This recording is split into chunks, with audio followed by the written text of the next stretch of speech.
Every house, every king, and every battle has its own truth. But there are stories older than crowns, darker than the night, and more dangerous than any blade. They were never written in books. They were whispered to fire, to the trees, and to the dead gods. And today, we dare to uncover one of them. The wind beyond the wall carried a strange sound that night, neither howl nor whisper, but something in between, like the breath of the dead stirring in their frozen graves. It swept across the endless white of the frost fangs, down through the snow-choked valleys, and over the black-clad camp of the Night's Watch standing high upon the ancient ring of stones known as the Fist of the First Men. Lord Commander Jeor Mormont stood before his tent, his great black cloak whipping in the wind. Around him, the camp stirred with quiet unease. Men checked the fletching of arrows, tightened sword belts, and cast wary glances toward the tree line where the pale mist moved. Even the horses, tethered and shivering, seemed to sense what the men could not yet name. They had come north weeks ago, 230 of them, rangers, builders, and stewards, sent to seek the lost men of the Watch and learn what had become of Benjen Stark's ranging. They had found only ghosts, empty camps, butchered horses, and the stench of cold death. Jon Snow stood by the firelight, his direwolf ghost pressed close to his leg. The beast's fur, white as snow, bristled as he stared into the dark beyond the torches. Jon could feel the tension ripple through the animal's body like a bowstring drawn too tight. "You sense it too, don't you?" he murmured. Ghost made no sound, only a low growl deep in his throat, his red eyes burning. Samwell Tarly shuffled to Jon's side, his round face pale beneath the hood of his black cloak. "Is it true what they say?" he whispered, "that the first men built this place to fight the others?" Jon nodded slightly. "That's what the old bear says. This was where the Night's Watch made its last stand in the Age of Heroes." He looked up toward the stones, half buried under centuries of snow. "Maybe it will be again." Mormont's voice carried over the camp. "Double the watches. No fires after moonrise. Quarren Halfhand's scouts should have returned by now, but they haven't. If they don't come by dawn, we go looking." A murmur passed among the brothers. To go looking meant to ride into the unknown, where shadows moved and men vanished. That night, the wind grew colder. Snow fell in fine, sharp flakes that cut the skin like glass. Jon could not sleep. Ghost paced outside the tent, restless, hackles high. Then the direwolf lifted his head and gave a sharp, silent snarl before bounding toward the darkness beyond the torches. "Ghost!" Jon hissed, snatching up his cloak and sword. He followed, boots crunching in the snow. The camp fell behind him, the world narrowing to the wolf's tracks, gleaming faintly in the moonlight. He found Ghost standing on a ridge, staring down into the hollow below. The snow there was disturbed, trampled and churned, dark shapes half buried. Jon's breath froze in his throat as he knelt. They were horses, dozens of them, all dead. But there was no blood, no sign of a struggle, only silence and the slow, drifting snow. He touched one of the bodies.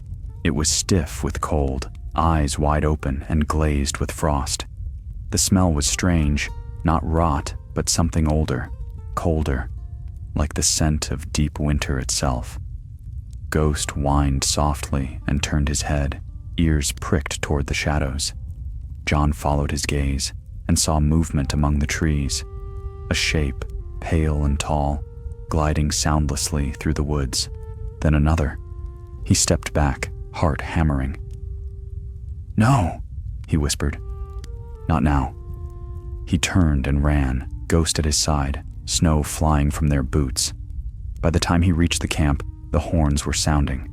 One long, low note, then two more. The call for rangers returning, then the alarm. Men scrambled from their tents, blades in hand. Torches flared. Corin Halfhand's party had returned, but their faces were gray with frost and fear. "They're coming," one of the rangers gasped. "The dead. They're moving." Mormont strode forward, his great black bear of a voice booming through the storm. "Stand to arms! Archers to the ridge! Every man to his place!" Jon took his place with the others, heart racing, as Ghost crouched beside him. The wind shrieked across the stones. In its voice, Jon thought he heard the echo of ancient cries, the ghosts of men who had stood here before, facing the same cold terror. Snow swirled around them, the torches guttered and went out one by one. And then, through the darkness, came the sound of cracking ice and shuffling feet. The dead had come to the fist of the first men. Mormont's sword flashed in the dim light as he raised it high. "Night's Watch, to me," he roared. "Stand fast." Jon drew Longclaw, the Valyrian steel catching what little light remained. He felt the weight of it, the ancient strength in its steel, and the blood of the Starks in his veins. Then the first scream rose from the ridge, a sound that froze the soul. Out of the blizzard they came, pale, silent figures with eyes of burning blue. The battle at the fist had begun. Snow fell thicker now, a wall of white and silence through which only the screams of men could cut. The fist of the first men had become a fortress of shadows and flickering torchlight. Black brothers formed a ragged ring around the slopes, their cloaks snapping in the wind, eyes straining to see through the blizzard. But the night itself seemed alive, something vast and unseen moving within it. Jon Snow gripped Longclaw in both hands, his breath misting in the cold air. Ghost crouched at his side, silent as death, his fur bristling like frost-bitten thorns. All around, he heard the rustle of movement, the crunch of boots on snow, the groan of wood as bows were drawn and released. "Loose!" came the cry. A flight of black-feathered arrows vanished into the storm. A moment later came the dull thuds of impact, and then the awful quiet. From the darkness below, pale figures began to emerge. Some still wore the black of the Watch, though their faces were gray and their eyes shone blue as frozen stars. Others were half-buried things, their flesh stiff and torn, their armor rimed with frost. The dead moved slowly, but without pause. "Hold the line!" bellowed Lord Commander Mormont, his sword blazing in the firelight. "For the Watch!" The cry was taken up by 200 throats, a desperate roar swallowed by the wind. They met the dead on the slope. Swords rang, torches flared, and the night came alive with chaos. Jon fought beside Gren and Dolorous Ed, cutting and parrying as corpses fell only to rise again. A headless wight lunged forward, hands clawing at Jon's throat.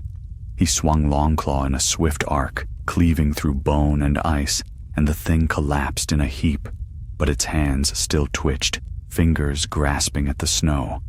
Ghost leapt, white fur streaked with blood, tearing a dead man's throat with savage force.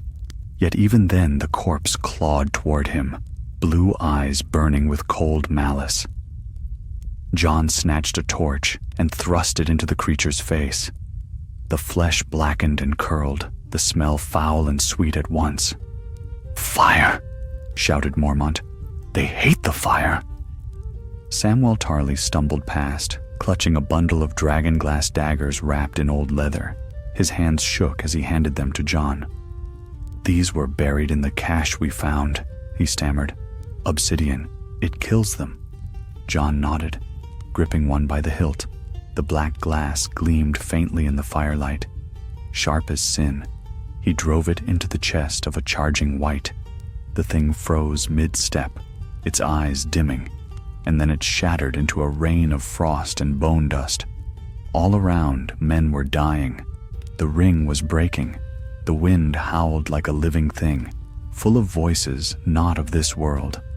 The sky above flickered pale blue, and Jon thought he saw shapes moving among the snowflakes, tall, graceful shadows with blades of ice in their hands. The others had come. They moved like dancers, swift and silent. Where they passed, fire dimmed and steel shattered. One of the brothers rushed forward, swinging his sword. The other turned, a blur of frost and moonlight, and the man's blade exploded in shards. An instant later, he fell, his life spilling onto the snow in a cloud of steam. Jon backed away, heart hammering, as one of the others turned its gaze upon him.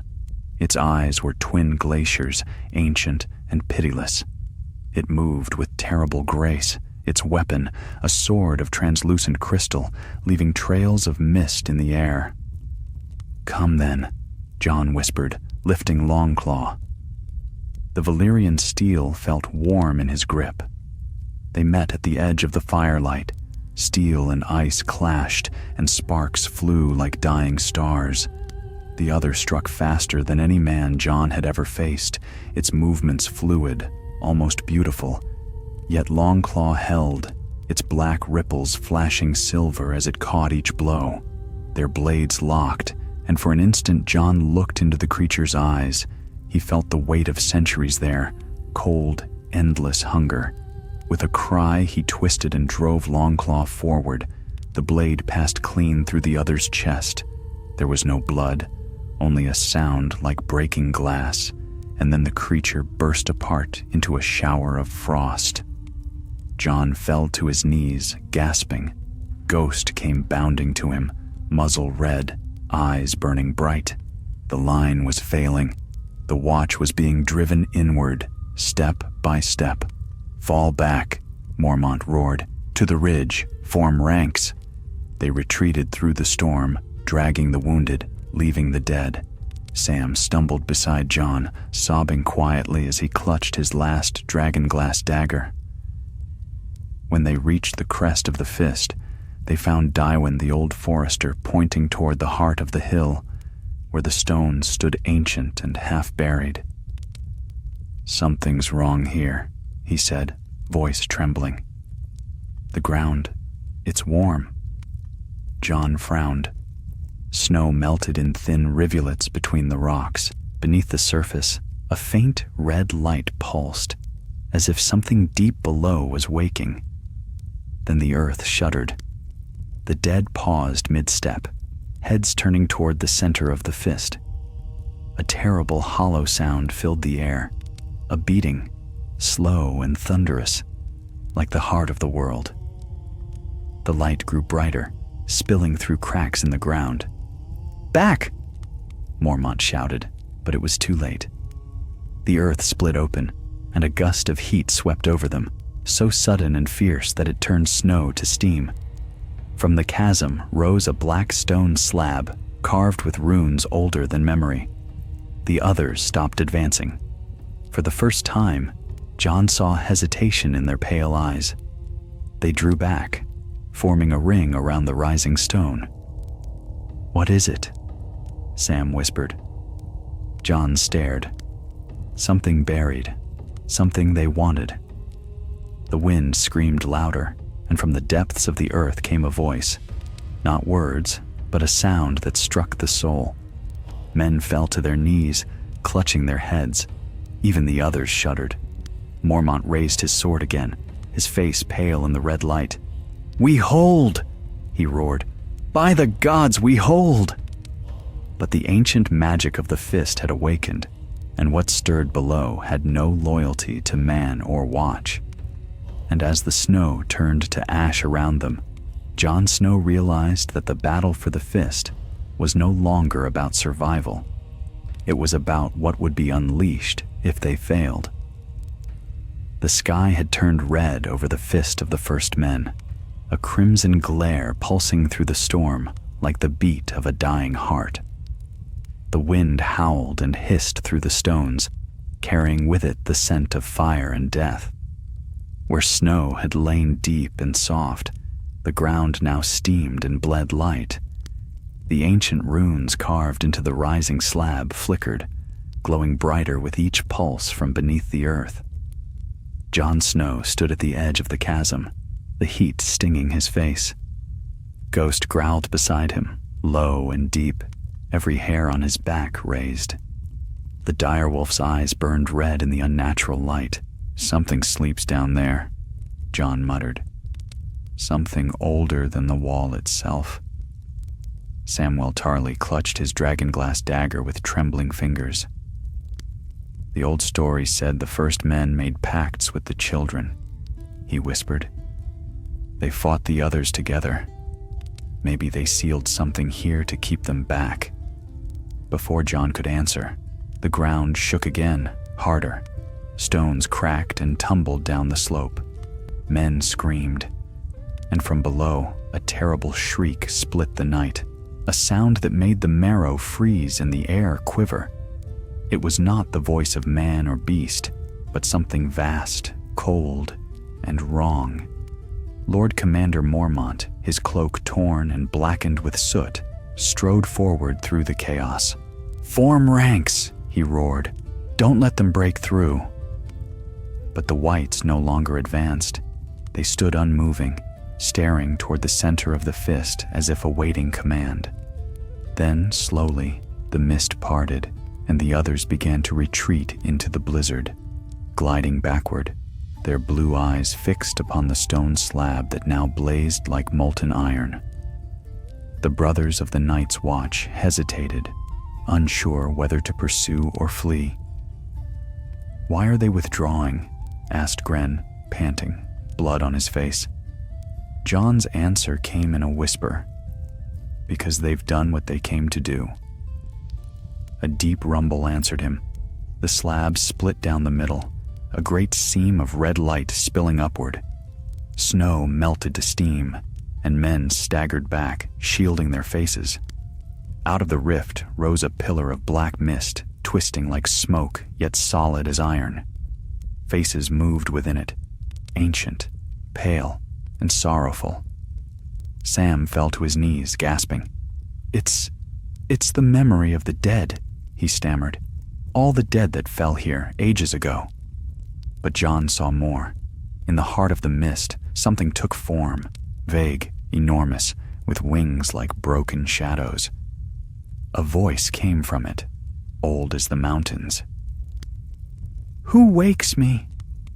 The words echoed through every man's skull. Mormont staggered, but did not falter. "We are the Night's Watch," he said, lifting his sword. "Defenders of the realm of men. Whatever you are, you'll harm no living soul while I draw breath." The shadow's eyes flared with red light. "Men again," it said, a hiss of cold wind and sorrow. "Always men, breaking what was sealed." Jon felt the weight of the words pressing upon his chest. He had no breath, no voice, only the thundering of his heart. He knew this was no living creature. It was a remnant, perhaps a weapon forged in the first long night, a guardian or a curse bound beneath the fist to hold the darkness back. But now it was free. The ground split wider, a river of red fire spilling outward. Whites crumbled into ash where it touched them, yet the living cried out as their skin blistered from the heat. "Fall back!" Mormont shouted. "Back to the horses! Move!" Jon grabbed Sam and pulled him to his feet. The camp was chaos, men screaming, fires spreading, the storm above scattering in streaks of crimson light. They ran through snow and mud, through the wreckage of tents and broken spears. Ghost darted ahead, guiding them toward the ridge. A blast of wind threw Jon to the ground. He rolled, clutching Longclaw, and looked back. The black mist had grown, towering now above the fist, swirling and writhing as it took shape. The ancient stones collapsed inward, swallowed by the red glow. Then came the voices, hundreds of them, thousands perhaps, crying out from within the mist, all in agony. The sound made the air itself tremble. Jon pressed his hands to his ears, but the voices still filled his skull. "Jon!" Sam's voice came faintly. "We must go!" They reached the ridge, where Tywin and Ed were struggling to hold frightened horses. Lord Commander Mormont stood beside them, his face grim. He looked back once toward the heart of the fist, then gave the order. "Ride! We make for the wall!"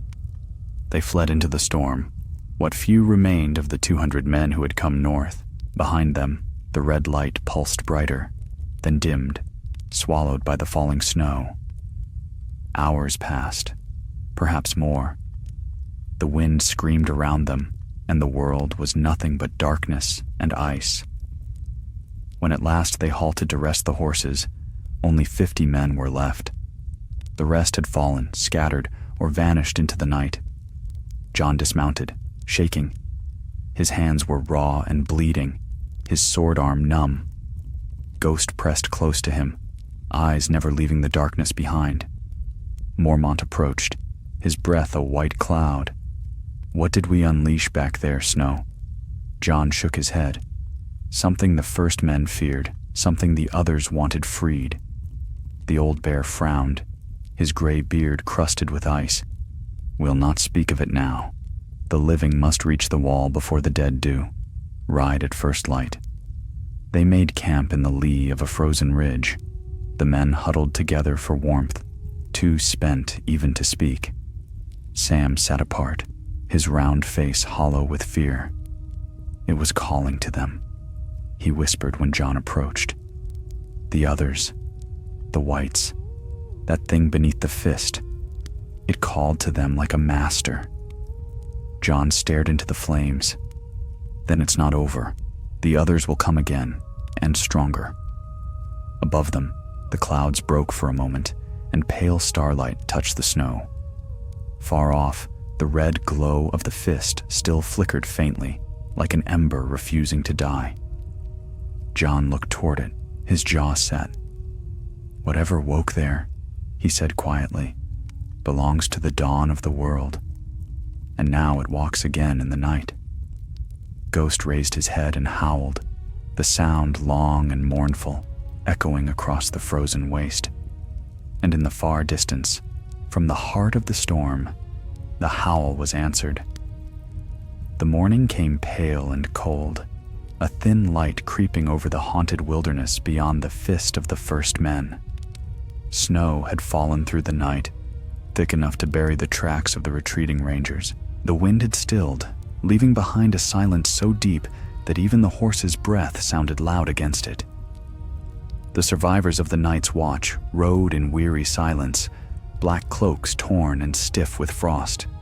Lord Commander Mormont led them southward, his jaw grimly set, his eyes shadowed beneath his fur hood. None dared speak of what they had seen. Behind them, the red glow at the fist had faded into the gray horizon, but its memory burned in every man's mind. Jon Snow rode near the rear of the column, Ghost loping beside his horse. The dire wolf's paws left deep impressions in the snow, his white fur blending almost perfectly with the landscape. Samwell Tarly rode a shaggy Garen behind him, bundled in furs, his face pale and drawn. "They'll follow us," Sam whispered at last, his voice breaking the stillness. "The others, they never stop." Jon turned his head slightly. "Aye, but we'll reach the wall before they do. We have to." Ghost suddenly halted, head raised, nostrils flaring. The wolf growled, a deep, rumbling warning. Jon pulled on the reins, scanning the white wilderness ahead. At first he saw nothing, only the endless drifts and the black spires of distant trees. Then movement, small shapes darting among the pines. "Riders," said Tywin from the front, voice low. "Free folk, maybe." Mormont raised his hand, signaling the men to halt. Bows were drawn, swords unsheathed. The figures came closer, 3 of them, cloaked in fur and bone, mounted on shaggy horses. The one in the lead, carried a spear tipped with dragon glass. When they drew near, the leader pulled back his hood. It was Rattleshirt, the wildling called the Lord of Bones. His eyes burned with wary fire as they swept over the battered men of the watch. "Crows," he said, "what are you doing crawling through our lands looking like the dead themselves?" Mormont did not lower his sword. "We're no raiders. The watch came seeking the truth of what moves beyond the wall. We found it." Rattleshirt spat into the snow. "Aye, we've seen what walks now. The dead move in the night. Whole clans gone missing.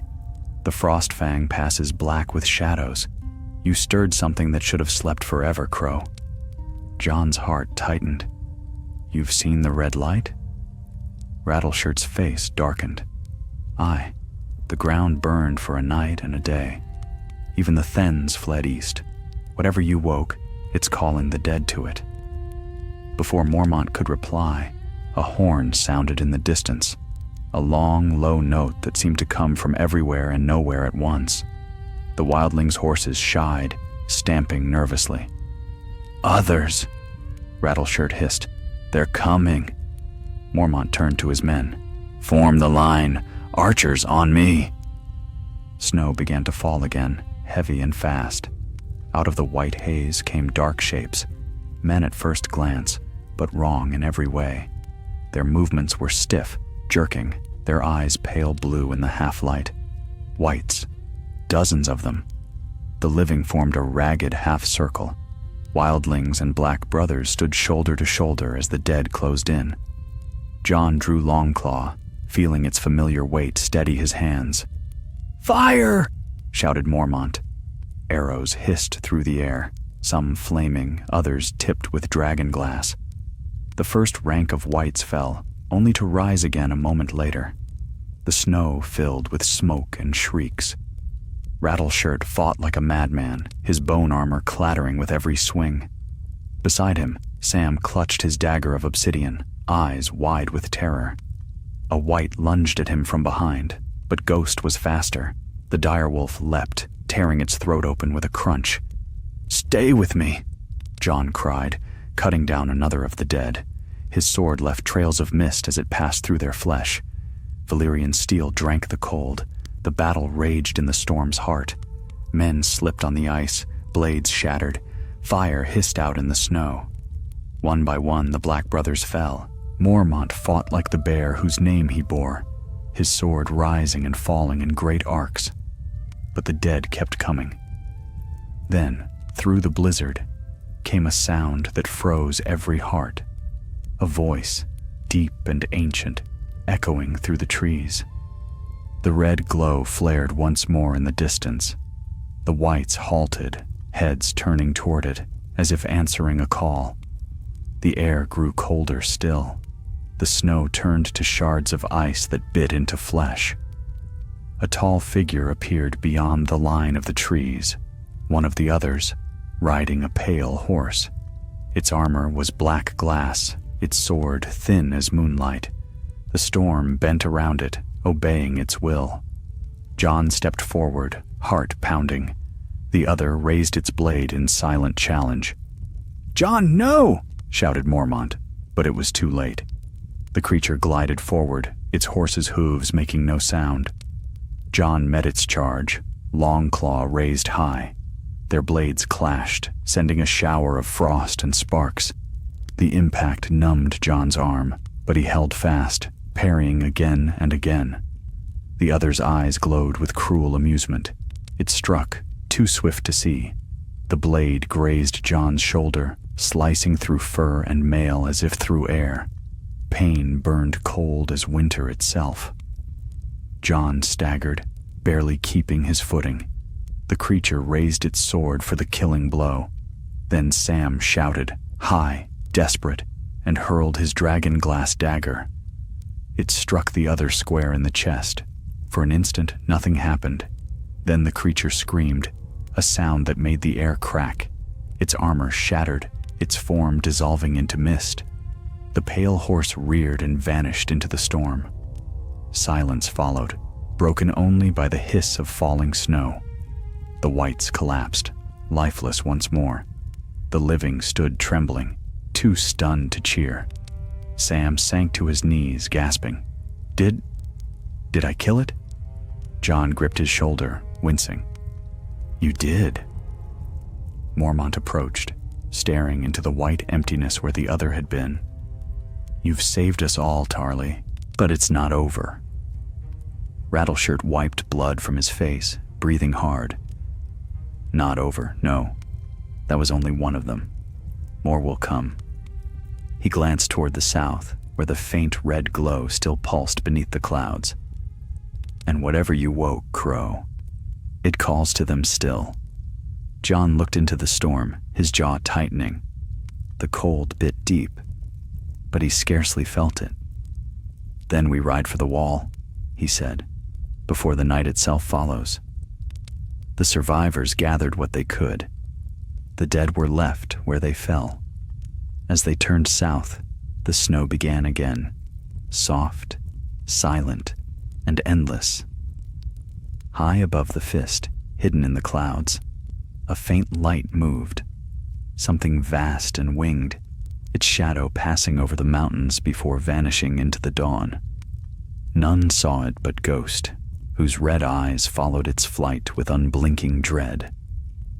By the time the light of day began to pale once more, the survivors had ridden far from the fist of the first men. Yet though the storm was behind them, it seemed to cling to their heels. Cold wind chasing their breath, whispers following in the snow.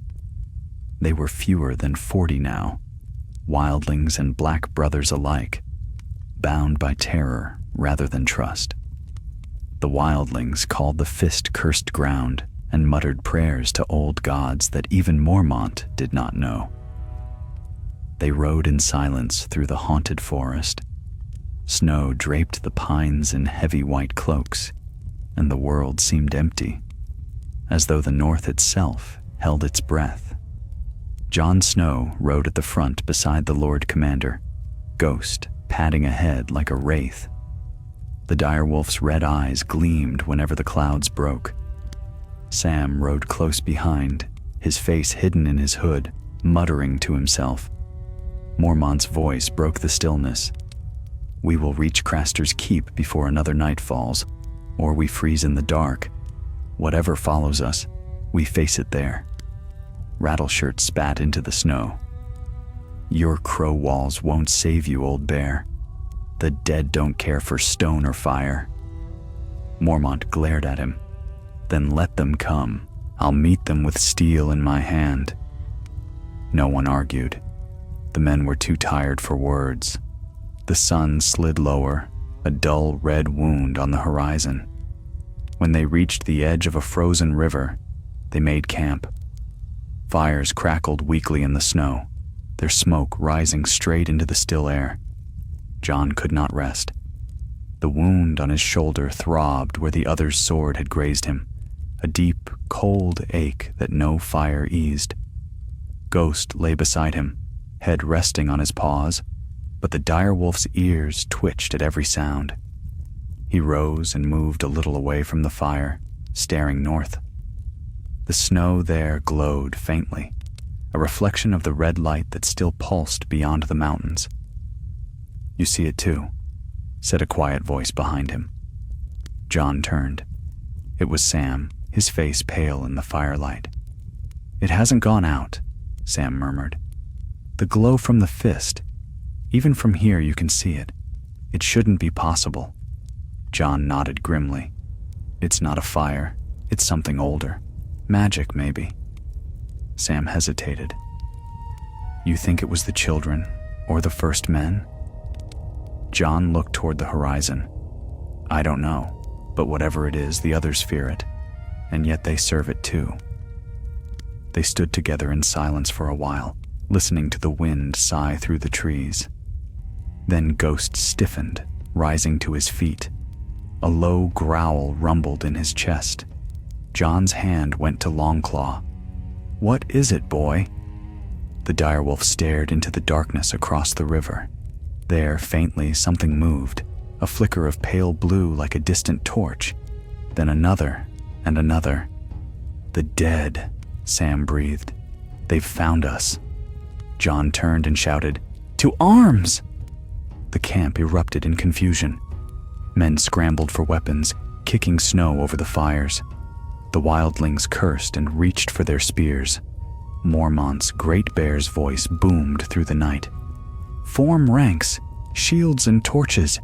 They'll not have us cowering." Across the frozen river, shadows gathered. The blue lights came closer, reflections of eyes that burned with cold fire. "Light the pitch," Mormont commanded. Oil was poured on the snow, torches thrust into it, and a ring of fire sprang up along the bank. The heat drove back the frost, but only for a moment. The first whites broke through the trees, dozens, then hundreds, their forms half lost in mist. They charged across the ice, the sound of cracking echoing through the dark. Arrows hissed, torches flew, and the night became chaos once more. Jon fought beside Ghost, swinging Longclaw until his arms ached. The Valyrian steel sang as it met the dead. Each blow shattered bone and ice, yet still they came. A wight with half its skull missing lunged for Sam. Jon turned and cleaved it from shoulder to waist, the blade leaving a trail of frost behind. "Stay behind me!" he shouted. "I'm trying!" Sam gasped, clutching his dragonglass dagger as though it were the Seven's own gift. Rattleshirt and his men fought savagely on the flank, their crude spears breaking, but their courage unbroken. "Hold the line," he roared. "Hold, you crows!" But the ice beneath the whites began to crack. With a thunderous groan, the river split, swallowing dozens of the dead in a rush of freezing water. Steam rose where they fell, and for a heartbeat the tide turned. "Now," Mormont cried, "drive them back." The men surged forward, pushing the dead into the fissure. Yet the victory was short-lived. A new sound rose, a deep, rumbling howl that rolled across the night like thunder. Out of the mist came shapes on horseback, tall, pale riders, their armor like moonlight, their eyes burning blue. Others, 5 of them. The fire bent away from them as they rode. Frost spread across the flames, snuffing them out. The river froze again in a heartbeat, sealing their path. Mormont stood firm, his sword raised high. "For the Watch!" he shouted and charged. Jon followed without thinking. The first of the others met him in a blur of frost and shadow. Longclaw clashed against crystal, sparks of blue and silver dancing in the air. Every strike sent numbness through his arms. The creature's face was as perfect and cold as carved glass, its eyes gleaming with inhuman delight. Another came from the side, swinging low. Ghost leapt, jaws snapping, and dragged the rider from its saddle. The other's sword plunged into the direwolf's flank, and Ghost howled in fury and pain. Jon cried out, cleaving through the second rider's arm. The limb shattered into ice. The rest of the body followed, exploding into shards. But Ghost lay still. Jon dropped to his knees beside him, blood steaming in the snow. "No," he whispered. "Not you." The direwolf's red eyes flickered open, faint but burning. He pressed his head weakly against Jon's hand. Then another sound cut through the storm, a horn, low and long, but not from the Night's Watch. From the east came firelight, brighter than torches. Wildling horns and banners of hide and bone, Mance Raider's host. Rattleshirt turned, laughing like a madman. "The king beyond the wall comes to dance with death." The others hesitated as fire arrows rained from the hills. The whites turned toward the new threat, their ranks breaking. Jon lifted Ghost in his arms, heart pounding, and staggered back toward Mormont's line. The Lord Commander was bloodied but unbroken, his great sword black with frost. "Retreat," he bellowed. "Back to the trees. Move." The Watch and the wildlings fell back together, their fires dying behind them. Jon looked once more toward the battlefield. The others sat motionless upon their steeds, watching. Then, slowly, they turned and vanished into the mist, their pale light fading into the night. The snow fell quietly once more. And though Mormont's men would survive the night, Jon knew the battle was far from over. The others were not defeated. They were only waiting. The morning after the battle broke gray and bitter, a windless dawn that carried the smell of smoke and blood. The survivors huddled among the trees at the edge of the frozen river, tending their wounded and staring north with hollow eyes. The ground there was blackened with frost where the others had passed. The snow turned to glass beneath their horses' hooves. Jon Snow knelt beside Ghost. The direwolf's flank was bound with torn linen, his fur matted with half-frozen blood. The wound was deep, but the beast still breathed. Slow, steady, stubborn as his master. Jon ran a hand over his head, feeling the faint warmth beneath the fur. "You're not done yet," he whispered. "Not while I'm still breathing."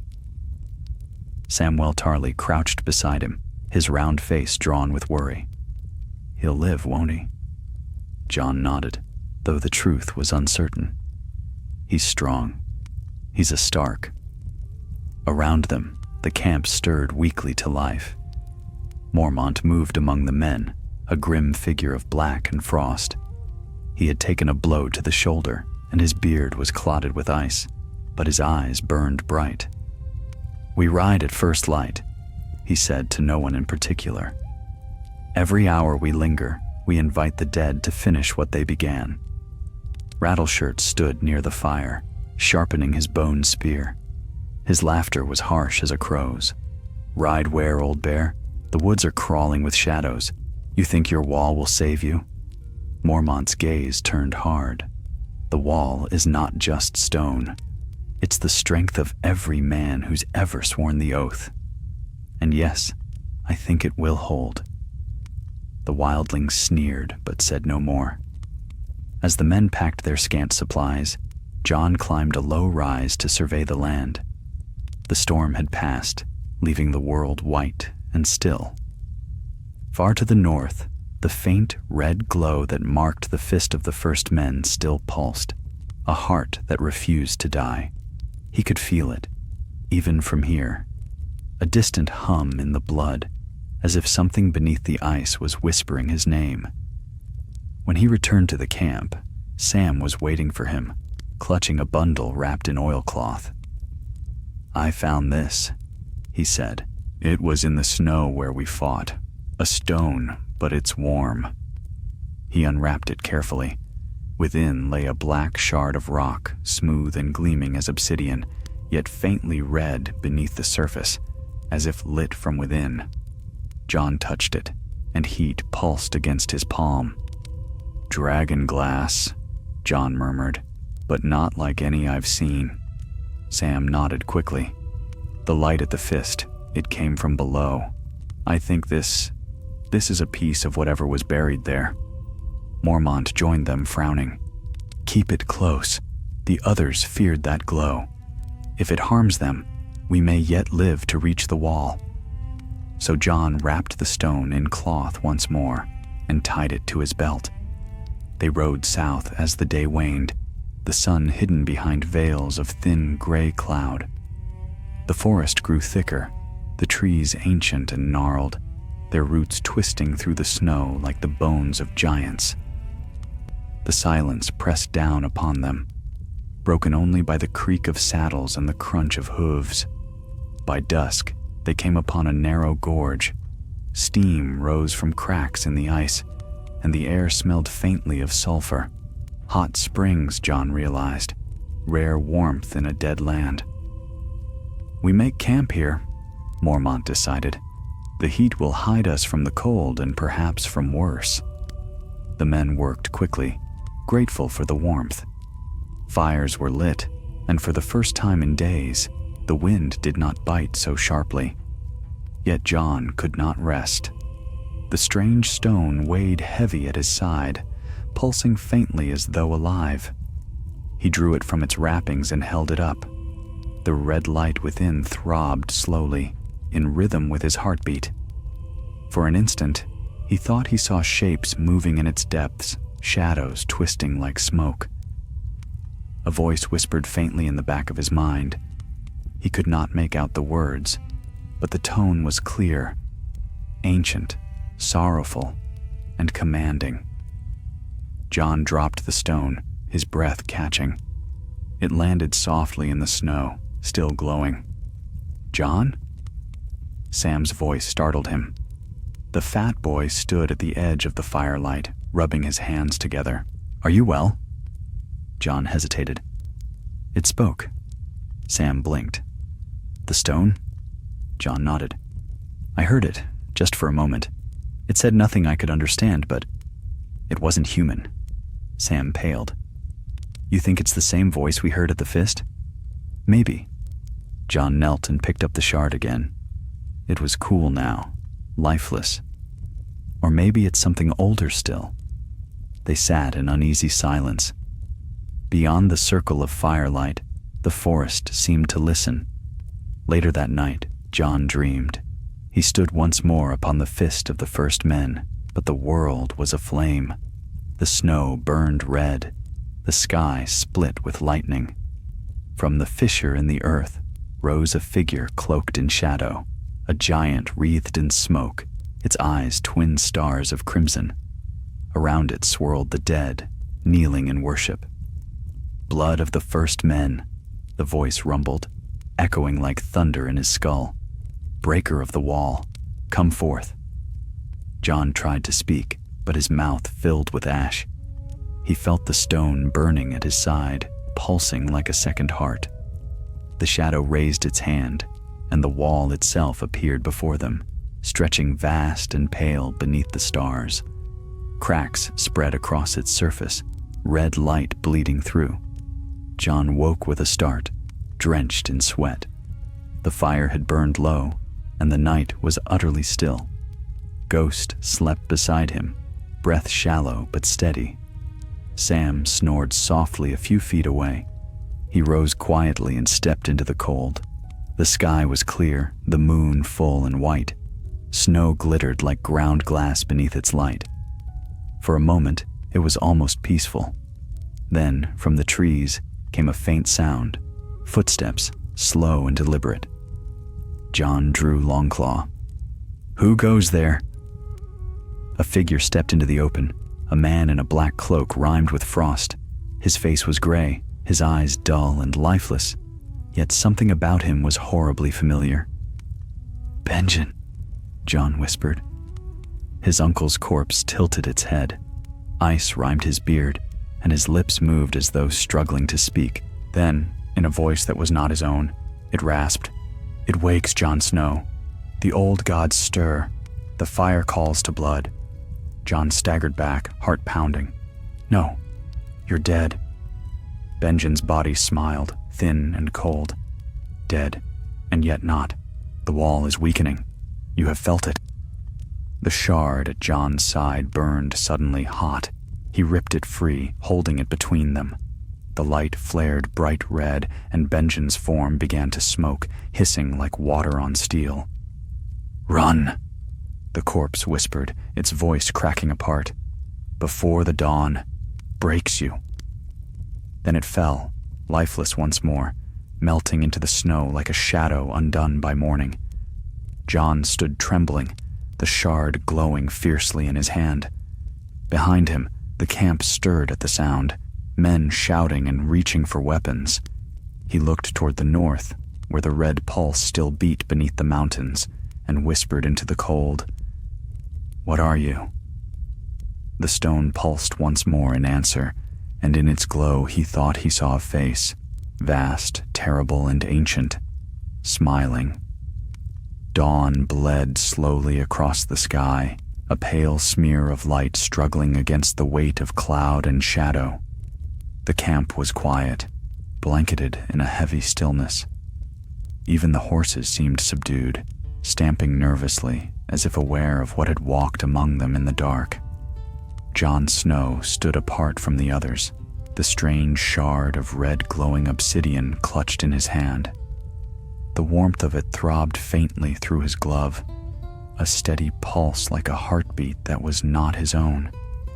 He had not slept since the vision, or the visitation, whatever it had been.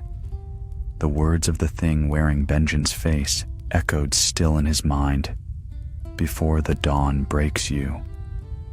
Lord Commander Mormont watched him from across the campfire. "You're pale as a ghost, Snow," he said at last, stepping closer. "You saw something last night." Jon hesitated.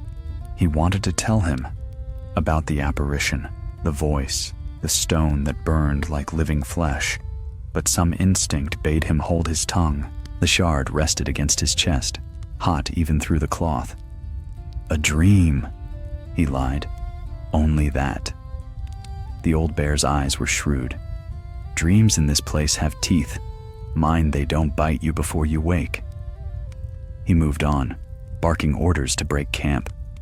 By midday, they were riding again, following the steaming fissures southward through the forest. The warmth of the springs gave the land an eerie quality. Mist rose from the snow, turning every tree into a ghostly silhouette. The path wound between ridges where the pines grew twisted and black, their needles whispering like dry bones in the wind. They made poor speed. Men were wounded, horses lame. Sam's Garren stumbled twice before midday, and at last he was forced to go on foot, puffing and red-faced. "I'm not made for running," he muttered, half to himself. Jon slowed to ride beside him. "You'll live longer for walking," he said with a faint smile, though his heart was heavy. "Do you think we'll reach the wall?" Sam asked quietly. Jon's eyes swept the white expanse ahead. "We must. If we fall here, no one will know what we found, or what's coming." As they spoke, Ghost trotted ahead, nose to the ground. The direwolf's fur gleamed silver in the faint light, his movements silent and sure. Jon trusted his instincts more than his own eyes now. By late afternoon, the mist thickened into a low fog. Sound carried strangely through it. Once or twice, Jon thought he heard footsteps beyond their line of march, or the distant jangle of armor. Yet whenever he turned, there was nothing but white.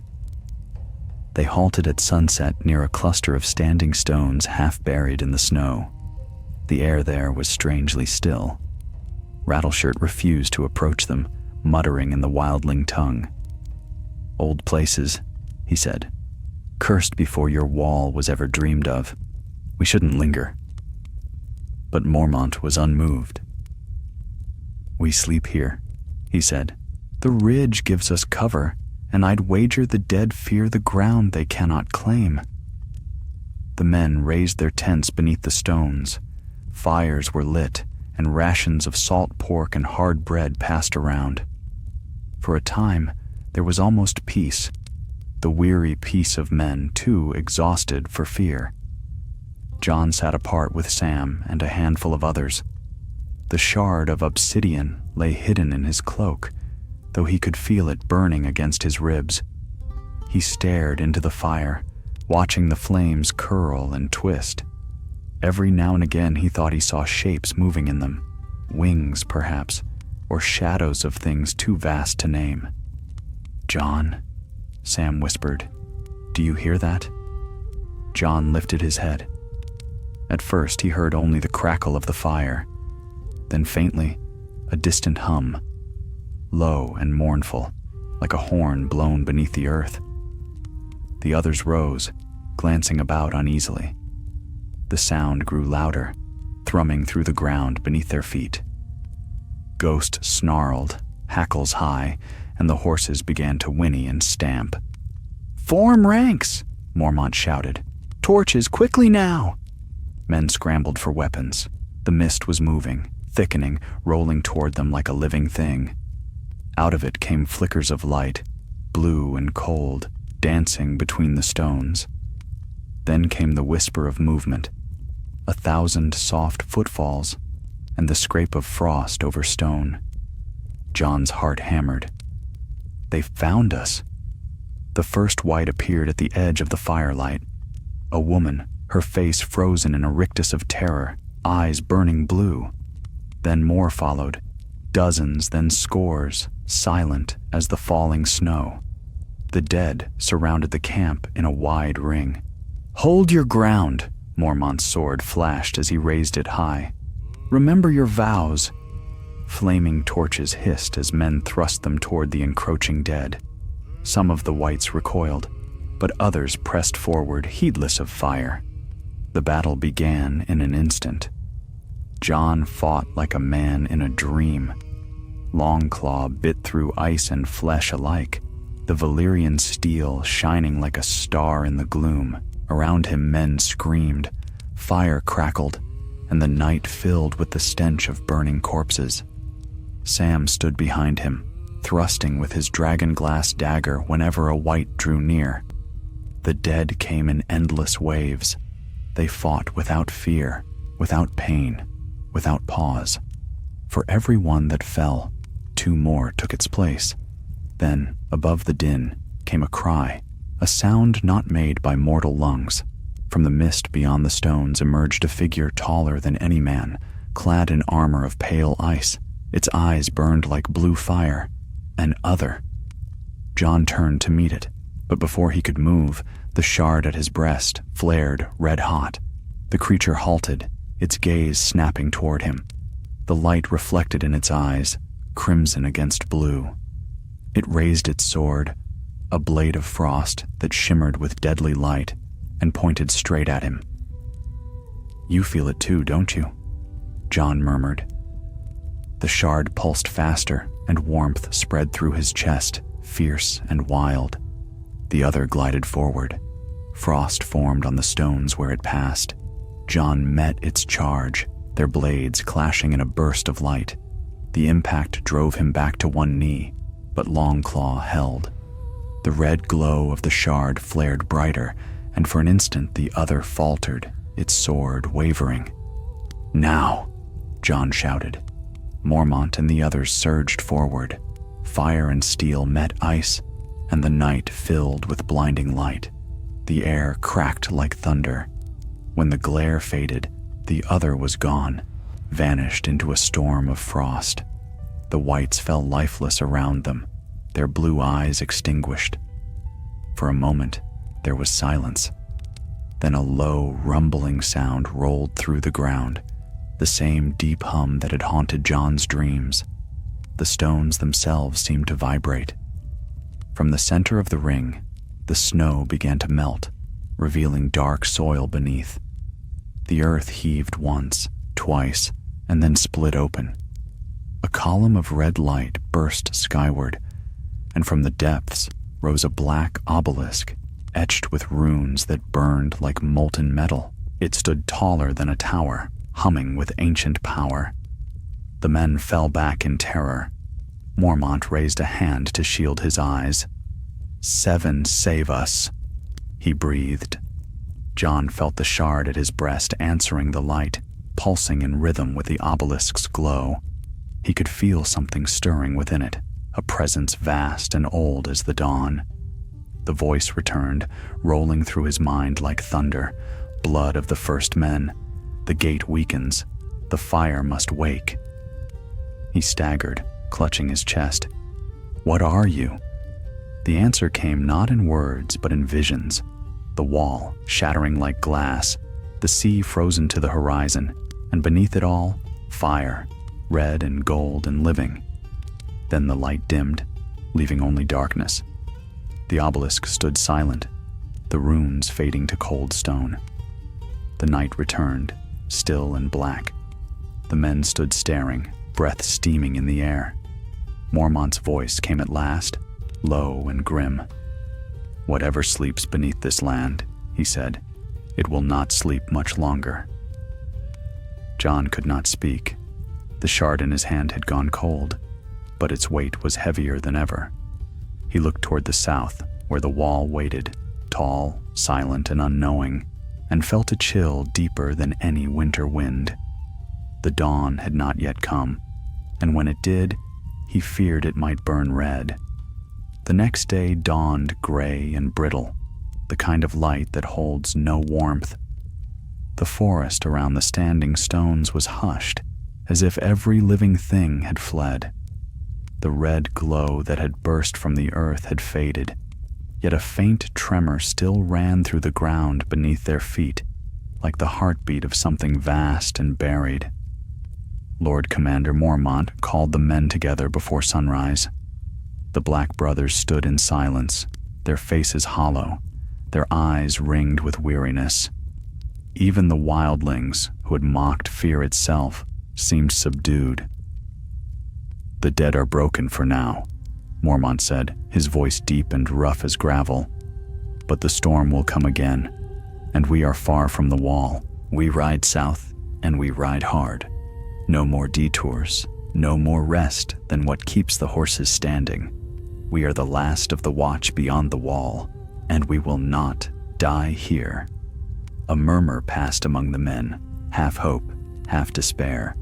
They packed quickly, hands shaking from cold and exhaustion. The wounded were tied to horses, the dead left behind. Jon Snow saddled his Garren in silence. Ghost limped beside him, the bandage about his flank dark with old blood, but the dire wolf still fierce-eyed. Sam stumbled up, dragging his cloak through the snow. "Jon," he whispered, clutching at the pommel of his saddle. "That stone, it hasn't stopped glowing, has it?" Jon glanced down. Beneath his cloak, he could feel the faint warmth of the shard. "No, and I don't think it will." Sam's breath misted in the air. "Do you think it means something? That it's alive?" Jon hesitated. "I think it means more than we understand." They set out through the trees, following the faint path left by deer and shadows. The forest was endless, mile after mile of dark trunks and snow. Sometimes they passed the remnants of old camps, rings of stones, half-buried bones, the blackened remnants of fire long dead. As the day wore on, the wind rose, sighing through the pines like a whispering voice. Jon could not shake the feeling that they were being followed. He looked back more than once, but there was nothing, only the tracks of their horses and the endless white behind. By dusk, they reached a low valley where the snow thinned and steam rose faintly from the ground. Hot springs again, Jon thought, like those that warmed the Frostfang caves. The air was heavy, almost warm, but it carried a strange scent, metal and ash, as though the earth itself had bled. They made camp beneath a cliff of black stone that loomed like a frozen wave. The men built small fires and huddled close. Mormont sat apart, sharpening his sword with slow, deliberate strokes. Jon joined him. "You've seen more winters than any of us," Jon said quietly. "Have you ever known the earth to move like this?" Mormont's eyes were fixed on the blade. "No. The ground north of the wall is old, older than the castles and the kingdoms. It remembers things men have forgotten." He paused, frowning. "That light we saw, it was no fire of the gods. It was the fire beneath the world." Jon said nothing. He felt the shard pulsing again, faster now. Later, when the camp had settled into uneasy sleep, Jon walked alone along the base of the cliff. The snow was thin here, the stone beneath slick and dark. He could feel heat rising through his boots, faint but steady. Ghost padded beside him, ears pricked. "Do you feel it too?" Jon whispered. "Like something alive beneath the rock." The direwolf gave a low growl, the sound rumbling deep in his chest. Jon knelt and pressed his hand to the ground. The heat surged through his palm, and for an instant he saw flashes, images not his own, a great forest of green, the sun blazing high, men in bronze armor fighting creatures of ice. and beneath them, fire, endless, red and roaring. He gasped and pulled his hand away. The vision vanished, leaving him breathless. The shard beneath his cloak glowed brighter now, light spilling through the seams of his armor. A voice whispered again in his head, "Blood of the first men. The gate weakens. The fire must wake." Jon gritted his teeth. "What fire? What gate?" he demanded aloud, but only the wind answered. When he returned to camp, Sam was waiting for him, eyes wide and fearful. "Jon," he whispered, "something's wrong. The horses, they're restless, and the wildlings say they saw lights on the ridge." Jon followed him through the camp. Men were stirring, grabbing weapons. Above them, on the edge of the black cliff, faint blue flames flickered, cold and distant. "They found us again," Jon said. Before Mormont could give the order, a cry went up. Figures moved along the ridge, tall, lean, and white as the snow. The others, their swords gleamed with pale light. "Defensive line!" Mormont roared. "Archers, ready!" Flaming arrows shot upward, their light cutting the dark. The first volley struck the ridge, and one of the pale figures flared blue and vanished, but more came forward. They moved like mist, descending the slope without sound, the snow untouched beneath their feet. The whites followed, scores of them, pouring down like an avalanche of death. The Night's Watch met them with fire and steel. Jon stood shoulder to shoulder with Gren and Ed, Longclaw flashing in his hands. Every swing shattered bone, every torch hissed as it struck frozen flesh. Yet the others pressed closer. Their leader, taller than the rest, his armor black glass veined with frost, raised his sword and pointed straight at Jon. "Me again," Jon muttered. The shard pulsed fiercely against his chest. He felt its warmth spread through his body, and without knowing why, he tore it free and held it aloft. The red light burst outward like flame. The whites shrieked, collapsing into steam and ash. The others recoiled, their icy armor melting where the light touched. Mormont shouted something, but Jon could not hear. The roar in his ears drowned all sound. The light grew brighter until it filled the world. Fire meeting ice, storm meeting flame. And then came a great crack, deep and thunderous. The cliff split from crown to base, molten light spilling from the fissure. The ground trembled, men and horses alike thrown to the snow. Jon fell to his knees, clutching the shard. The voice returned, vast and exultant. "The fire wakes. The wall will burn." He screamed, but the sound was lost in the storm. The light swallowed everything, trees, snow, men, and sky, until there was nothing left but red. When he opened his eyes, the night was still again. The ridge was gone.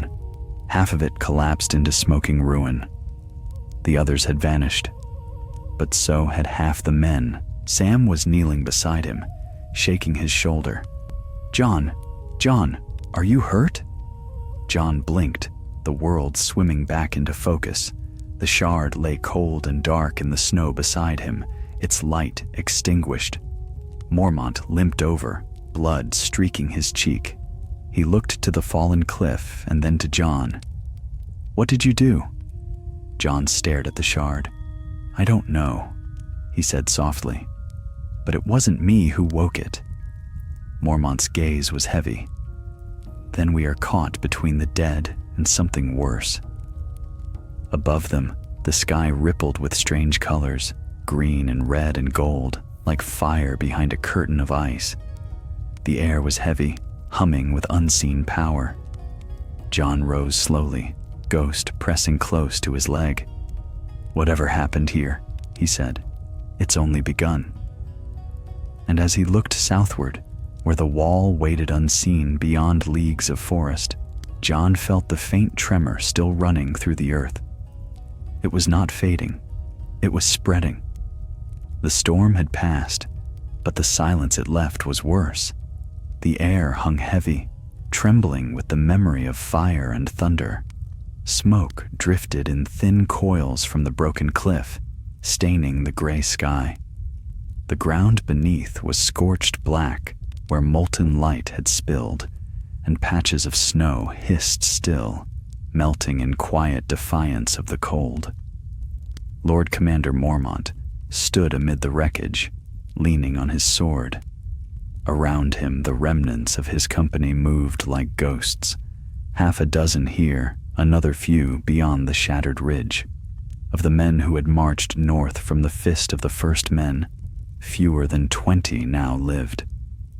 The old bear turned to Jon Snow, his beard rimed with frost, his eyes dark and deep as the storm clouds above. "You brought the fire down upon us, boy," he said. It was not accusation so much as weary truth. Jon bowed his head. "It wasn't me, my lord. The stone." Mormont raised a hand. I saw. It burned like the sun and slew both dead and living. Whatever power you've woken, Snow, it's not ours to command." Jon said nothing. The shard of obsidian lay cold now in his palm. Its light gone, its surface black and lifeless. Yet when he held it, he could still feel a faint pulse within, like a dying ember, not dead but waiting. The men buried their dead at dawn, hacking at the frozen ground with knives and spears. There were too many corpses, too little time. Most were left beneath cairns of stone, nameless and unblessed. The wildlings gave their dead to the fire, singing a rough song in their tongue until the flames took them. When it was done, Mormont gathered the survivors. "We ride south," he said. "No more delays. If the wall still stands, it must be warned. If it falls..." He looked north, where the sky shimmered faintly red. "Then we ride for ghosts." They left the valley in grim silence. Snow began to fall again by midday, thin and soft, veiling the blackened ground. No birds sang. Even the wind seemed to fear the land. Jon rode near the front, Ghost limping beside his horse, his white fur streaked with soot. Sam followed close behind, face pale beneath his hood. Every so often he glanced at Jon, as if to make sure his friend still lived. When night fell, they stopped in a clearing surrounded by old weirwoods. Their pale trunks glowed faintly in the dark, their red leaves stirring without wind. One of the wildlings muttered a prayer to the old gods and would go no closer. Jon felt the hair rise on his neck. "These trees are watching," he said quietly. "They always watch," Sam whispered. "That's what the children said long ago. Their faces are carved so the old gods can see." Mormont ordered a small fire, and they huddled around it. The flames seemed weak in the vast cold, swallowed by the night. Rattleshirt sat sharpening his blade with a bit of bone, his grin as white as his armor. "We're being herded," he said. "Can't you feel it, Crow? Something's driving us south, same as the whites. The land itself wants us gone." "Then we keep going," Mormont replied. "We'll not give the dark the satisfaction." The wildling laughed low. "Aye, we'll see who laughs when the ground opens under our feet again." Jon slept little that night. His dreams were fire and shadow, the wall shattering, rivers running red, faces in the flame whispering his name. When he woke, the world was black, the fire burned to ash, and snow fell thick upon his cloak. He rose quietly, meaning to walk the perimeter. Ghost followed, silent as breath. The forest beyond the weirwoods was still, the snow deep. Yet as Jon walked, he felt a tremor beneath his boots. Not loud, not violent, just a steady thrum, as though the earth itself beat with a heart. He knelt, pressing a hand to the snow. It was warm. The whisper came then, faint as the sigh of leaves. Blood of the first men. The fire must wake. Jon's breath misted in the air, "Why me?" he whispered. The voice seemed to sigh within his skull. "Because you are both north and south, ice and fire. The gate must open." He stood, heart pounding. The shard at his belt glowed faintly through the cloth, red veins pulsing across its surface. "No," Jon said aloud. "I won't be your weapon."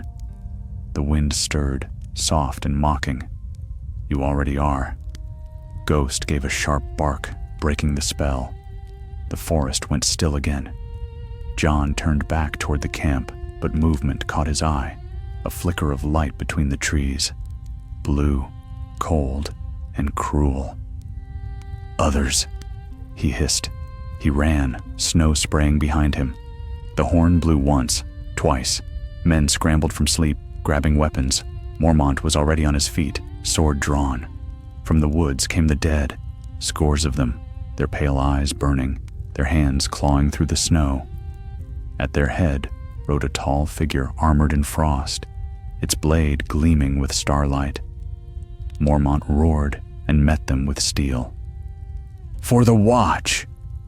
The camp erupted, fire, shouting, the clash of metal.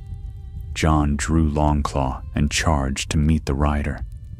Their blades met with a sound like thunder. The other struck fast, its sword trailing frost that turned the air to shards. Jon parried, sparks of red and blue flying in the dark. Then the shard at his side flared, and warmth flooded his limbs. The blade in his hand glowed faintly, the Valyrian steel burning with inner light. He struck once, twice, and the other's sword shattered. The creature reeled, its eyes widening in something like fear. Jon drove Longclaw through its chest. The ice split apart, and the rider exploded into a storm of frost. The whites faltered. Flames roared brighter, devouring them. When the last fell, silence returned, broken only by the crackle of fire and the ragged breathing of the living. Sam stumbled toward Jon, clutching his dragonglass dagger. "You killed it again? By the gods, Jon, you killed another." Jon sank to his knees, exhausted. The shard pulsed once more, its glow dimming. "Not me," he whispered. "It was the fire inside this thing." Mormont approached, wiping blood from his sword. "Whatever it is, keep it. It may be the only reason we're still breathing." He looked north, where faint red shimmered again beyond the trees. "But we've woken something that won't let us go so easily." Jon followed his gaze. Far away, at the edge of sight, the horizon burned faintly. The light wasn't fire now. It was rising, as if the very sky smoldered. "The wall," Sam breathed. "Jon, that's south. That's the wall." Jon's stomach turned to ice. The shimmer spread, running along the horizon like blood through a wound. "It's not the wall burning," he said softly. "It's what lies beneath it." Ghost howled, a sound long and mournful, and the night seemed to listen. The ground shuddered once more, deep and slow.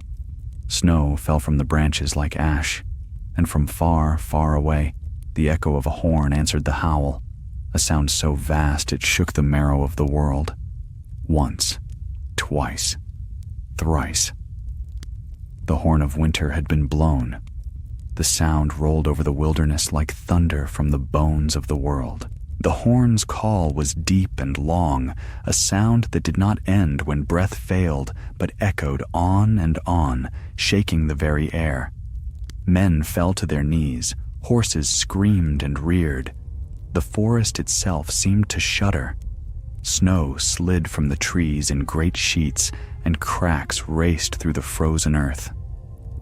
Jon Snow stood frozen in the midst of it, the breath torn from his lungs. He had heard the old tales as a boy. Every child of the north had. The horn of winter. Joramun's horn, they said. The one that would wake giants from the earth and bring the wall down. But the wall was leagues to the south, and still the sound grew louder. The ground heaved beneath their feet. Trees toppled, roots tearing free like the limbs of dying beasts. the air filled with the roar of shifting stone. Sam clutched Jon's arm, his face as white as the snow. "It's breaking the world," he whispered. "The horn is breaking the world." Lord Commander Mormont bellowed for order, but his voice was swallowed by the din. Men ran this way and that, shouting, falling, praying. The wildlings dropped their weapons and threw themselves flat against the ground. Jon could only stare northward. A red glow pulsed on the horizon, bright, steady, and wrong. It was not dawn. It was fire beneath ice. The earth split with a deafening crack. A great fissure opened between the trees, spewing red light and steam. From its depths came a roar so immense that it was not sound, but force. A wind that drove men and horses sprawling. Ghost leapt to Jon's side, snarling, his eyes blazing like embers. Jon felt the shard at his breast grow hot, pulsing in rhythm with the trembling earth. "The fire wakes," whispered the voice in his mind. The gate opens. "No!" Jon shouted aloud, as if his refusal could silence it. He tore the shard from his cloak and hurled it toward the fissure. It vanished into the steam with a hiss. The heat died at once. The trembling stilled. The light dimmed to a dull red glow. For a heartbeat, there was silence. Then the horn sounded again. This time it was nearer. The wind came from the north, howling down through the forest, carrying with it a storm of ice and ash. The men shielded their faces as snow and soot swirled together, burning cold. Jon could taste iron on his tongue. Mormont dragged himself to his feet, sword in hand. "Mount up!" he roared. "We ride for the wall, now!" They obeyed without thought. Horses stumbled, terrified, but the survivors clambered into the saddle. The wildlings followed, Rattleshirt cursing as he drove his mount forward. Jon helped Sam onto his horse, then swung into his own. Ghost bounded beside him, limping but unyielding. Behind them, the fissure still burned. A shape rose from it, vast and indistinct, formed of smoke and red fire. For an instant, Jon thought it was a man, cloaked and crowned in flame. Then wings unfolded, and the shape stretched toward the sky before dissolving into the storm. They fled through the forest, branches whipping at their faces. The horn's call followed them, rising and falling like a living thing. The snow turned to sleet, the wind shrieking. Hours passed, or moments. Time had no meaning. When at last the trees thinned, they burst onto open ground. Before them stretched the frozen river, wide and glittering under a bruised sky.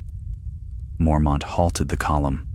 The men gathered around him, panting, eyes wild.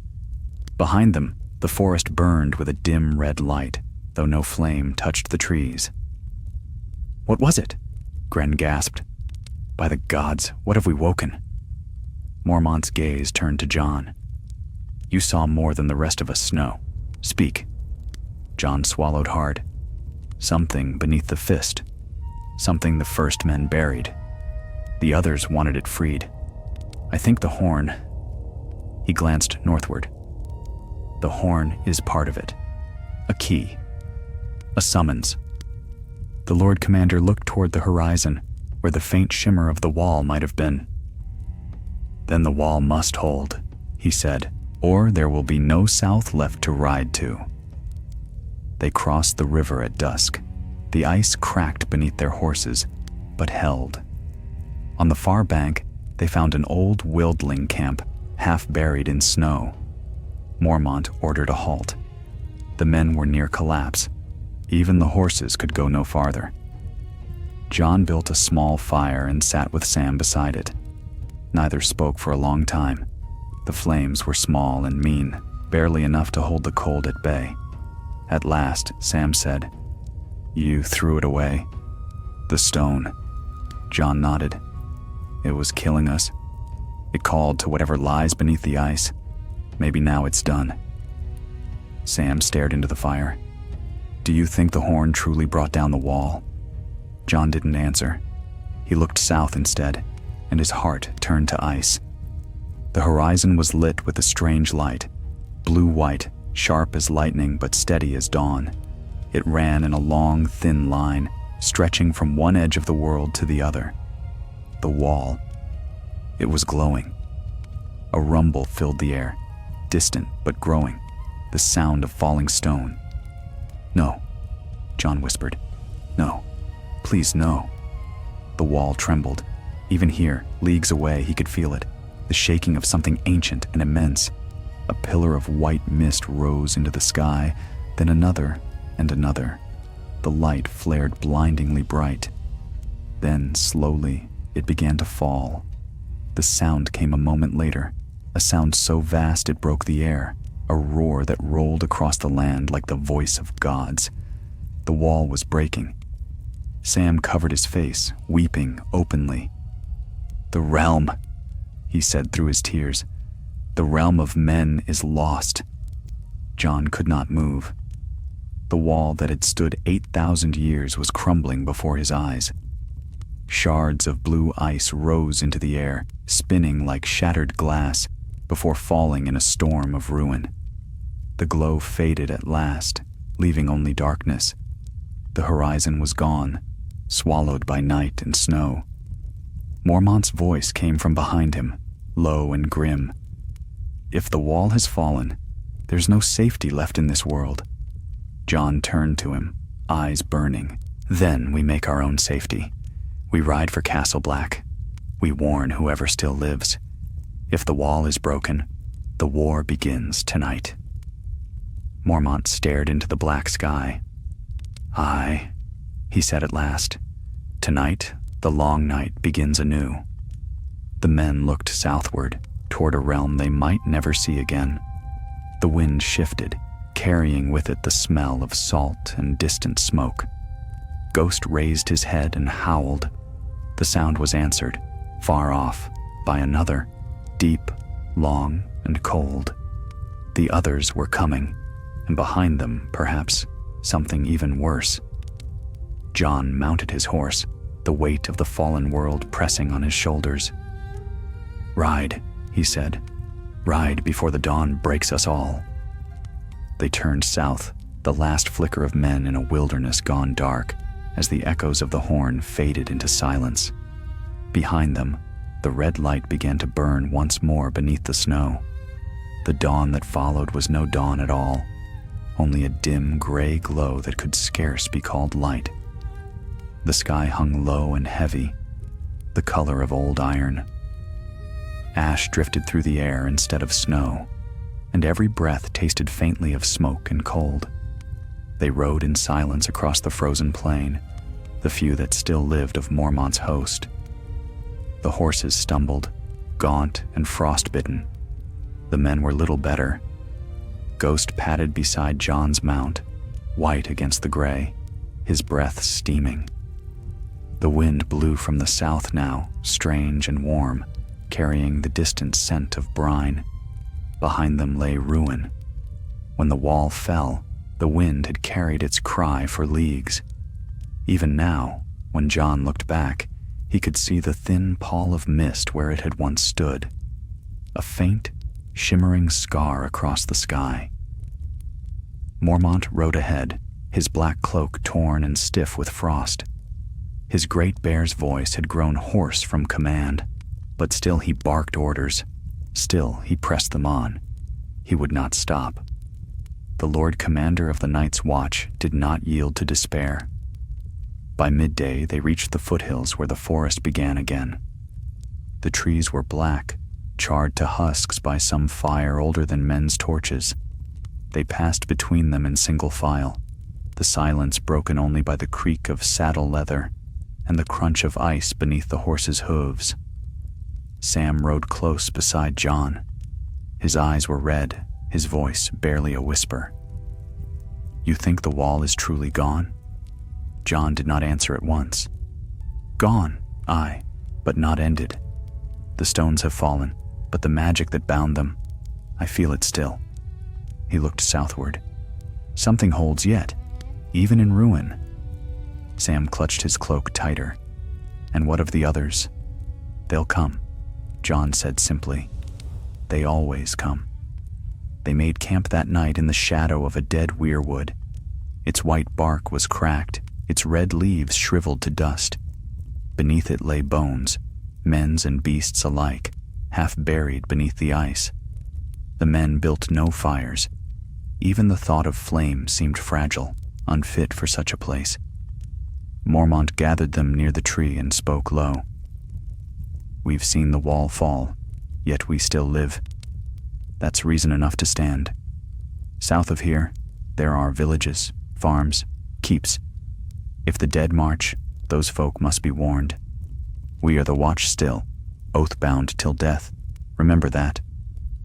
A murmur ran through the men. Thin, weary voices, but not without pride. Even the wildlings said nothing. Jon said nothing either, though he felt the weight of Mormont's words settle like stone upon his shoulders.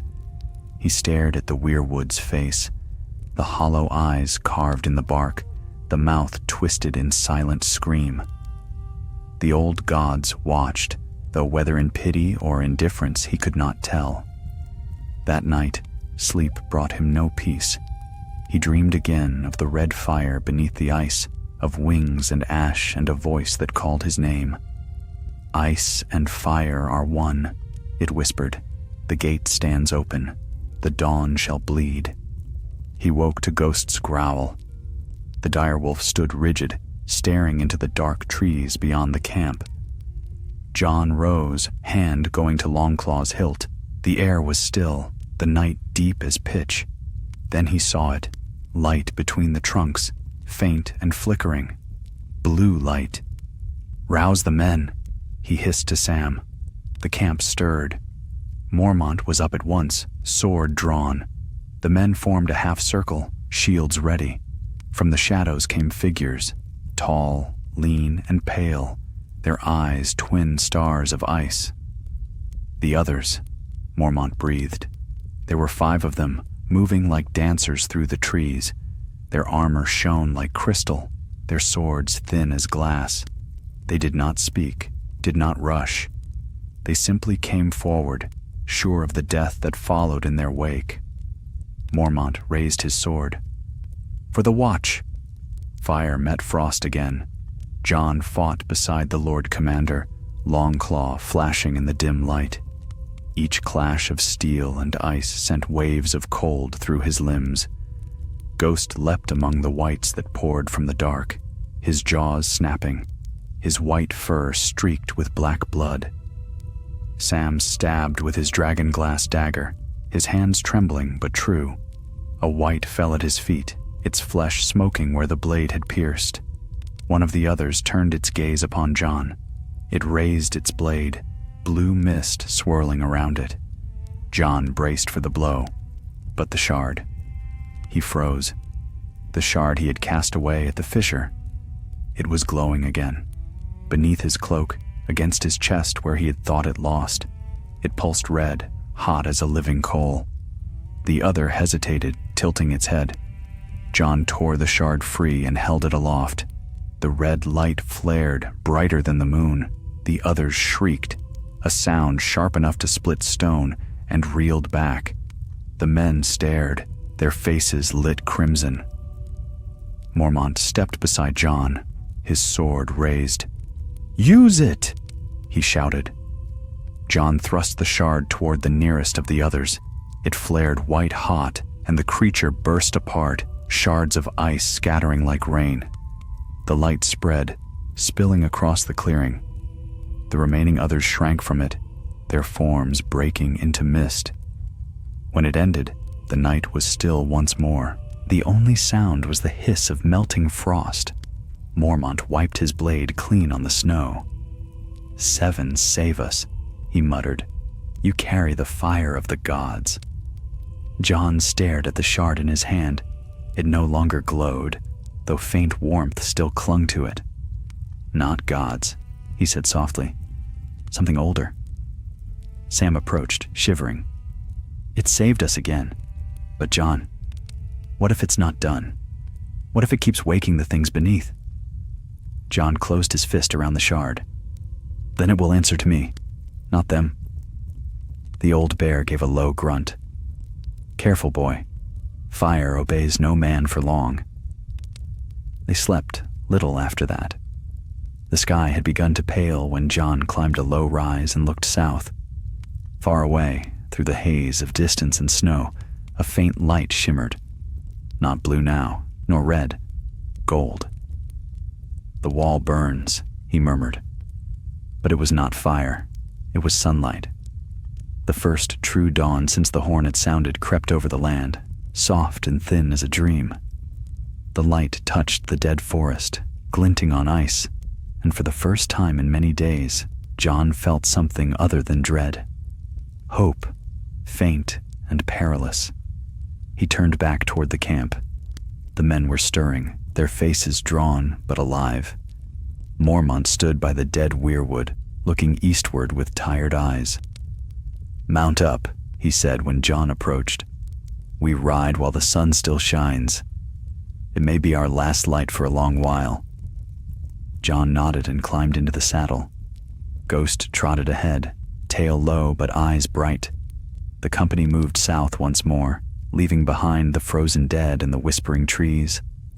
As they rode, Jon touched the shard through his cloak. It was cool now, silent. Yet deep within it, he thought he felt a flicker still, like a heart that would not die. The long night had come, but somewhere, faint and fragile, dawn still fought to rise. And Jon Snow rode toward it. The sun held above the horizon for only a few short hours, a pale, thin disk that barely bled light across the frostbitten world. Yet even that wan glow felt strange and holy to the men who had survived the fall of the wall. It was warmth enough to make them remember they still lived. By midday, they reached the edge of the black forest, where the trees gave way to endless plains of snow. Far in the distance rose the shadow of the wall, or what remained of it, a jagged line of ice and ruin veiled in mist. The sight drew a gasp from even the hardest of the wildlings. Rattleshirt spat into the snow. Your wall's no more, Crow. The world's open now. The cold will sweep down and swallow all of you south of it. Lord Commander Mormont fixed him with a glare that would have silenced a bear. Then we'll meet it standing. The wildling laughed harshly. Standing or kneeling, it'll make no matter. You can't fight the night. But even he rode in silence after that, staring southward with unease. Jon Snow rode beside Mormont. Ghost loped ahead, his white fur marked with streaks of ash and blood. The direwolf's breath steamed in the air, each puff fading swiftly into the cold. We'll find what's left of Castle Black, Jon said. If the gods are kind, there'll still be men holding the gate. Mormont gave a dry chuckle. Kind gods died long ago, Snow. But we'll find something. Even ruins better than the endless snow. As they rode, Jon's thoughts turned to the shard hidden within his cloak.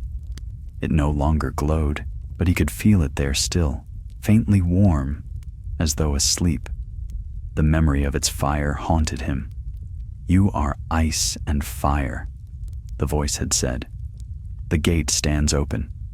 He glanced at the men behind him, 20 at most, black brothers and wildlings both. All bore the same look in their eyes, exhaustion, fear, the faint spark of desperate hope. If the wall was truly broken, they might be the last watchmen left. The wind shifted near dusk, carrying with it a strange sound, a low, distant moan, like the voice of the earth itself. The horses pricked their ears. Ghost halted, nose lifted, hackles rising. Jon looked north. The horizon shimmered faintly blue. The others were coming again. Ride, Mormont said. South, fast as the horses will bear. Don't look back. They spurred their mounts onward, racing across the plain. The sound grew behind them, that low, mournful wail. When Jon risked a glance over his shoulder, he saw them. Pale riders gliding across the snow, their eyes burning cold, their blades catching what little light remained. The men of the watch loosed arrows, but the wind turned them aside. The dead did not slow. They reached the ruins of Castle Black as night fell. The wall had collapsed there entirely, leaving only a ridge of broken ice and scattered stone. The great gate lay buried under heaps of frozen rubble. Smoke rose faintly from within the courtyard, a sign of fire, or what had once been fire. "Hold them here," Mormont commanded. "Sam, the torches. Jon, with me." They dismounted, scrambling over the shattered ice. The courtyard stank of death. Charred bodies lay in heaps, the black cloaks of the fallen watchmen stiff with frost. Yet some of the fires still smoldered, faint and red, fed by the bitter wind. Jon pushed deeper into the ruin, Ghost at his side. The keep's doors had been torn from their hinges. Inside, all was darkness and ash. He found them in the hall, half a dozen brothers huddled around a dying fire, their faces lit when they saw him. "Jon!" cried Dolorous Ed, his voice hoarse. "Gods be good. I thought we were the last." Jon grasped his arm. "You live, then all's not lost." "Lost enough," Ed said grimly. The wall fell in the night. The ice came alive and crushed everything. Eastwatch is gone. Shadow Tower too. We sent ravens, but I don't know if they flew. Mormont entered behind him, face like carved stone. "Then the realm is blind. It knows nothing of what's coming." "Coming?" Ed echoed. The horn sounded again, faint but near. The men froze. Outside, the wind howled, carrying with it that same deep call that had broken the world. The sound shuddered through the timbers, through their bones. Jon drew Longclaw. "To the gate," he said. They poured back into the courtyard, torches flaring to life. The blue light was visible now beyond the ruins, figures gliding through the snow, hundreds of them. Behind the others came the dead, endless as the tide. "Form the line," Mormont bellowed. "Fire first, steel after." Arrows hissed through the dark. The first wave of whites fell, burning, yet the rest came on. The firelight flickered, dimming under the breath of the cold. Jon fought at the front, his sword bright as a star. Ghost lunged and tore, a white fury among the dead. But for every white that fell, 2 more rose. The line wavered. Mormont was shouting something, his great sword cleaving through frozen flesh. Jon barely heard him over the roaring in his ears, the heartbeat of the shard. It pulsed again, bright and sudden. Red light spilled through his cloak. The air grew warm, the snow hissing where it touched him. "Jon!" Sam cried. "The stone!" Jon ripped it free. The fire blazed from it like the breath of dragons. The dead shrieked and burned. The others recoiled, their ice armor melting to mist. But the fire was too fierce. It leapt from Jon's hand, sweeping outward, devouring the snow, the ice, the very walls. Men fell back, shielding their eyes. Jon tried to drop the shard, but it clung to his palm as though alive. The voice filled his head again, louder now, exultant. "The fire wakes. The gate must open." "No!" he shouted. "Not through me!" The light flared brighter, blinding. Ghost leapt at him, knocking him backward. The shard flew from his grip, spinning through the air. It struck the ice where the wall had once stood. The world split open. A column of flame roared skyward, red and gold, bright enough to turn the night to day. The ground shook, the ruins collapsing. The fire did not burn like any mortal flame. It was pure, alive, singing. It reached higher and higher until the clouds themselves glowed. The dead screamed as the light touched them, their forms melting into steam. The others turned and fled, their armor shattering. The fire chased them, spreading across the snow like dawn. And then it was gone. Silence fell. The air steamed where ice had been. The snow hissed softly, melting into pools of water. Jon lay on his back, staring at the sky. The stars burned bright and clear for the first time in weeks. The shard was gone. His palm was blackened, the skin seared. Ghost limped to him and pressed his muzzle to Jon's shoulder. Jon smiled weakly and whispered, "Still here." Mormont appeared above him, his face lit by starlight. "The dead are gone," he said quietly. "Burned to ash. You did it." Jon shook his head. "No, the fire did." He looked toward the gap where the wall had stood. Beyond it lay open land, black and bare beneath the stars. "The gate's open now. Nothing will stop them if they come again." The old bear nodded slowly. "Then we'll be the first to meet them, as we always were." He turned to the others. "Gather what remains. We ride south come dawn. The realm must know. The long night may not be over, but tonight we have lived through its darkest hour." Jon sat up, his hand throbbing. Far away, at the edge of the horizon, he saw a faint light, soft and gold, like the promise of sunrise. He did not know if it was dawn or fire, but it was hope, and for now, that was enough.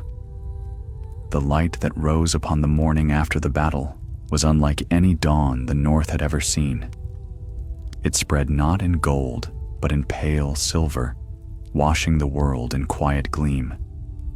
The fires that had consumed the dead were gone, leaving only black ash and steaming pools where ice had once ruled. The air was heavy with the scent of scorched snow and the faint tang of iron.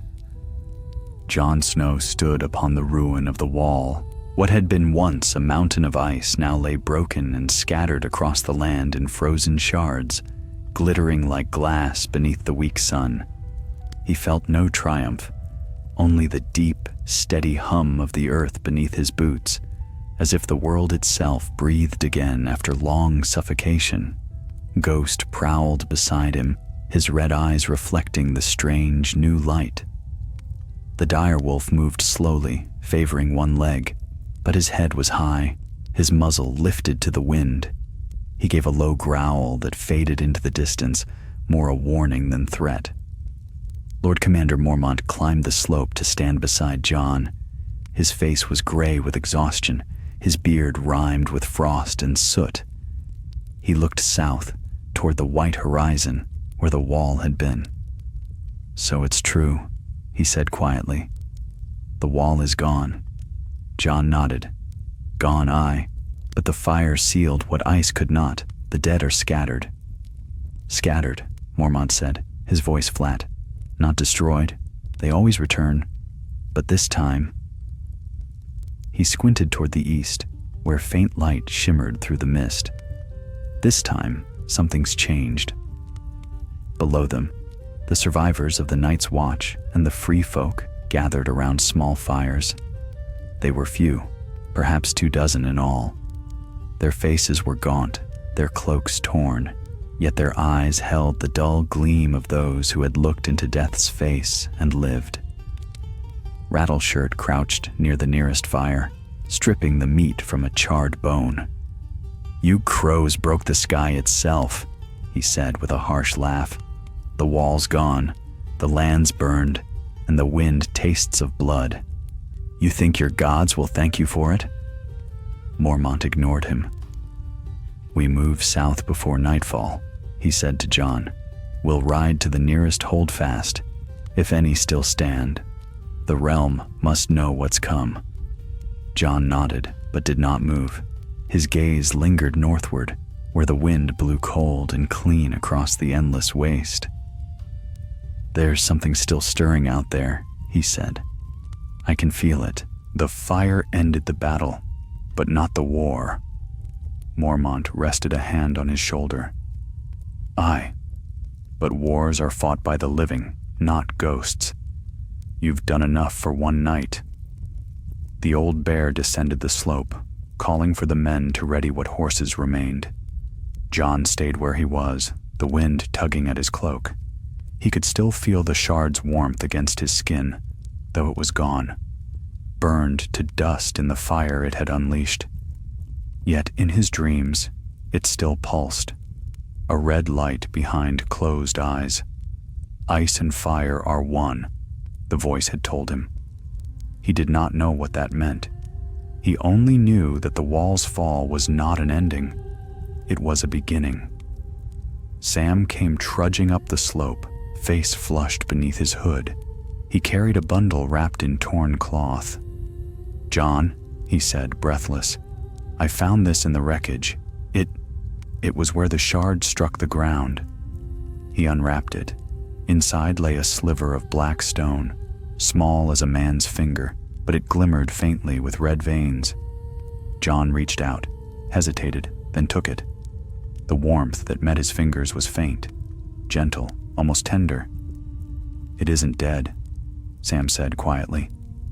"Whatever it is." Jon closed his fist around the fragment. "No," he murmured, "and neither are we." The wind shifted then, carrying with it a distant sound, a horn, soft and far away. Not the deep, world-breaking call that had shattered the wall, but something fainter, older. A single note, rising and falling like breath. Mormont heard it too. He turned sharply, his hand on his sword. "Again?" The horn came once more, and then a voice, faint as the wind, speaking in a language none of them knew. The men froze, listening. The sound came from the north, from beyond the fields of shattered ice. Rattleshirts spat into the snow. "The others calling their kin," he muttered. But Jon shook his head.